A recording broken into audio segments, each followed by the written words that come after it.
প্রিয় ছাত্রছাত্রী, তোমাদের ভূগোল থেকে আজ একটি প্রশ্নের সমাধান দেব বা উত্তর দেব। প্রশ্নটি হচ্ছে কি না, ম্যানগ্রোভ অরণ্য অঞ্চল কাকে বলে? ম্যানগ্রোভ অরণ্য অঞ্চল তাকেই বলবো যেখানে সাধারণত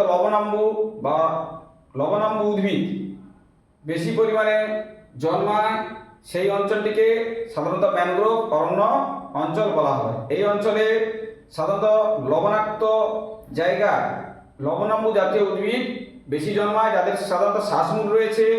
এই শ্বাসমূল কি করে, জোয়ারের জলে এগুলো কি মাটি চাপা পড়ে যায়, তারপরে কি করে ওই শ্বাসমূল মাটি থেকে আবার উপরের দিকে উঠে পড়ে। বাতাস থেকে অক্সিজেন ওরা গ্রহণ করতে পারে, নিয়ে নিজেকে বাঁচিয়ে রাখে। আর এই জাতীয় উদ্ভিদ সাধারণত উদাহরণ হিসেবে আমরা দিতে পারি গরান, সুন্দরী, গেওয়া।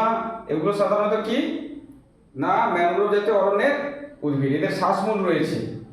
আর কি না এই ম্যানগ্রোভ জাতীয় উদ্ভিদ এরা কি করে না বিশেষ করে উপকূলবর্তী এলাকা, মোহনায়, লবণাক্ত জায়গায় বেশি পরিমাণে জন্মায়।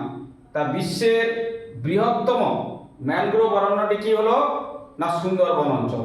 এই সুন্দরবন অঞ্চলকে বিশ্বের বৃহত্তম ম্যানগ্রোভ অরণ্য বলা হয়। তাহলে ম্যানগ্রোভ অরণ্য অঞ্চল কি বা ম্যানগ্রোভ অরণ্য কি, তাহলে তোমরা নিশ্চয়ই বুঝতে পারলে। যদি বুঝতে না পারো তাহলে তোমরা কমেন্ট করবে, আর ভালো লাগলে ভিডিওটি ফলো দিয়ে সাবস্ক্রাইব করে পাশে থাকবে।